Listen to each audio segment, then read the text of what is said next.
işgüzar üslub. Resmi işgüzar üslub uşaqlar yazılı şəkildə mövcuddur, şifahi forması yoxdur. Resmi işgüzar üslub həm rəsmi sənədlərin dilidir, həm də işgüzar sənədlərin dilidir. Nə deməkdir? Rəsmi sənədlər daha çox yüksək səviyyəli dövlət orqanları ilə bağlı olanlardır. İşgüzar sənədlər isə nisbətən hamıya aid olanlardır. Məsələn, ərizədir, aktdır, protokoldur, annotasiyadır, rəydir, reklamdır, afişadır, bildirimdir. Bunlar hər biri nədir? İşgüzar sənədlər hesab olunur. Rəsmi işgüzar üslubun gəlin açar sözlərinə baxalım. Bax, harada gördünüz ki, standart forma qəlibləri. Standart forma qəlibləri.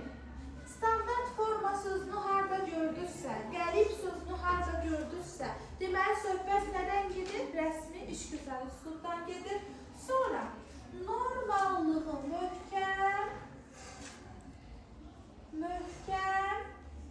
sintaksisi məhdud.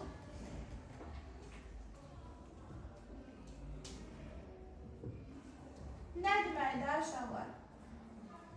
Biz bayaq dedik ki, ədəbi dildə normalar bir neçə üslubda pozula bilər. Ən çox pozulduğu hansı üslub oldu? Bayaq dedik mənşət üslubundadır. Amma rəsmi işgüzar üslubunda normaların pozulması yol verilməzdir. Normalar qorunub saxlanır burada. Ona görə deyilir, normallığı möhkəmdir. Sintaksisi məhduddur, o deməkdir ki, məsələn, biz digər üslublarda fikri ifadə etmək üçün müxtəlif sinonimlərdən istifadə edə bilərəm, eyni məna bildirən təkrar sözlərdən istifadə edə bilərəm.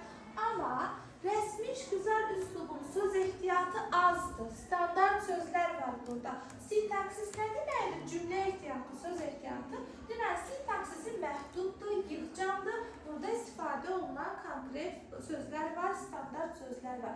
Yenə də fikir burada uzun-uzadı ifadə olunmur. Normal şəkildə yığcam və lakonik ifadələrdən istifadə olunur. Məcaziliyə yol verilmir. Yol verilmir. Bax, qətiyyən. Elmi üslubda dedik ki, məcazlik olmur. Amma istisna hallarda məcaziliyə rast gələ bilərəm. Publistikdə də həmçinin. Amma rəsmi işgüzar üslubdan söhbət gedirsə, qətiyyən burada məcazlikdən söhbət gedə bilməz. Buradakı sözlər yalnız tək mənalı olacaq. Yəni, sözlərin çox mənalılığına istifadə olunmur, çox mənalılığına yer verilmir. Aydın oldu. Sonra nə var burada? Yarandığı dövrün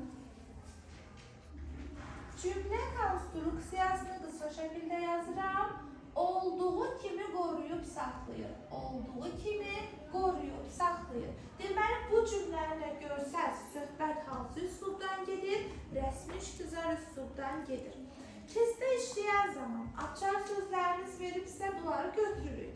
Amma gördük ki, sənə testi nə formada verilib? Məsələn, test belə başlayır. 1.1 hər hansı konstitusiyadan bir maddə verir, düzdür?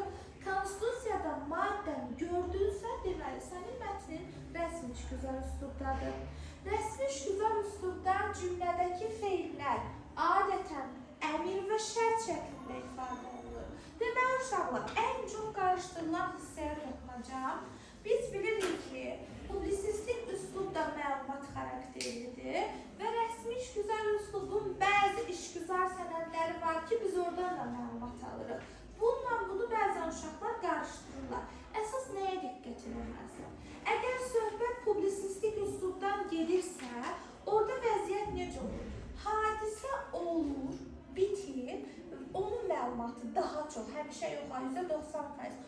Olub bitən şeylərin məlumatı bizə çatdırılır. Məsələn, deyir ki, dünən ölkələr arası konferans keçirilmişdir. Yəni, artıq olub, keçirilib və bizə məlumat verir. Bu olub publisistik üslub.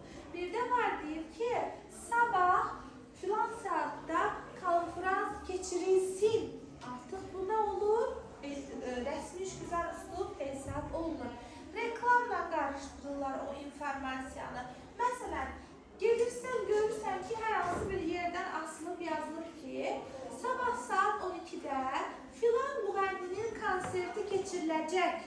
Bu nədir? Reklamdır da, düzdür? Elandır.